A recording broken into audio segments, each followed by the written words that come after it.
Assalamualaikum warahmatullahi wabarakatuh. Perkenalkan, nama saya Zaratul Nisa dengan NIM 858941632. Saya dari kelas 7C Pokjar Unggul Sari, Universitas Terbuka Jember. Untuk modul yang ketiga yaitu tentang makanan. Kegiatan praktikum ketiga ada struktur sistem pencernaan pada manusia.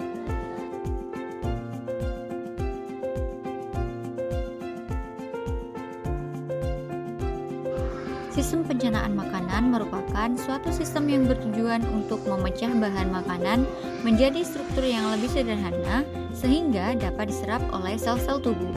Pada umumnya dikenal dua macam proses pencernaan, yaitu pencernaan secara mekanis dan pencernaan secara kimiawi.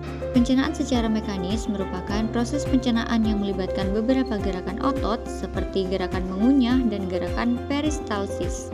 Pencernaan secara kimiawi merupakan proses pemecahan bahan makanan dengan bantuan enzim-enzim pencernaan yang berasal dari kelenjar pencernaan. Enzim merupakan molekul protein yang berfungsi sebagai katalisator di dalam berbagai reaksi kimia. Sebagai katalisator, enzim itu sendiri tidak ikut berubah. Berikut ini adalah organ-organ pencernaan. Yang pertama ada mulut, kerongkongan, lambung, usus besar, usus halus, dan rektrum dan anus. Proses pencernaan di mulut, yang pertama pencernaan dimulai di mulut, yang kedua gigi menghancurkan makanan menjadi lebih kecil, yang ketiga air liur membantu memecah makanan dengan enzim amilase, yang keempat lidah mendorong makanan ke belakang menuju kerongkongan. Proses pencernaan di kerongkongan, yang pertama setelah dikunyah makanan masuk ke kerongkongan, yang kedua gerakan peristaltik mendorong makanan ke lambung. Proses pencernaan di lambung, yang pertama di lambung makanan campur dengan asam lambung dan enzim pepsin. Yang kedua, proses ini membantu memecah protein menjadi lebih kecil. Yang ketiga, makanan yang sudah menjadi cairan disebut kimus.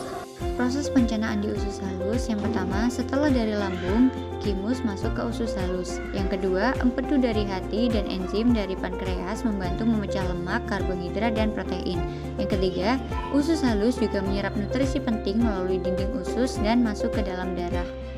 Proses pencernaan di usus besar, yang pertama setelah melalui usus halus, sisa makanan yang tidak dicerna masuk ke usus besar. Yang kedua, air dan mineral diserap di usus besar. Yang ketiga, sisa makanan yang tidak diperlukan akan dibentuk menjadi fases dan disimpan di rektum.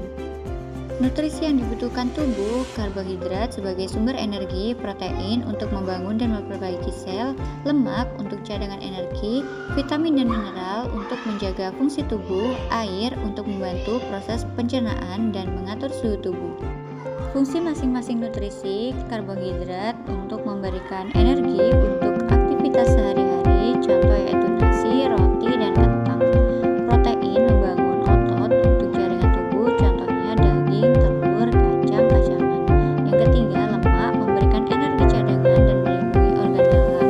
Yang keempat, vitamin dan mineral menjaga kesehatan tulang, kulit, dan organ tubuh. Yang terakhir, air menjaga tubuh tetap terhidrasi dan mendukung proses metabolisme. Pembahasan 1. Bagian mulut adalah bagian terdepan dari sistem pencernaan manusia.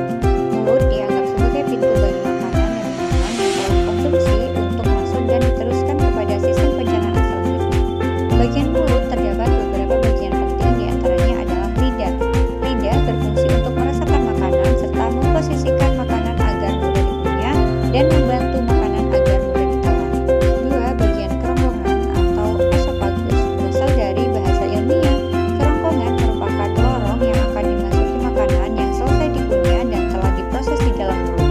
Kegiatan ini terjadi di antara rongga mulut menuju lambung dan melalui proses pencernaan yang selanjutnya. Yang ketiga yaitu bagian lambung atau dalam bahasa ilmiah disebut ventriculus. Lambung berbentuk seperti kantong yang menggelembung dan letaknya pada bagian kiri dalam rongga di perut. Yang keempat, bagian usus halus memiliki beberapa bagian.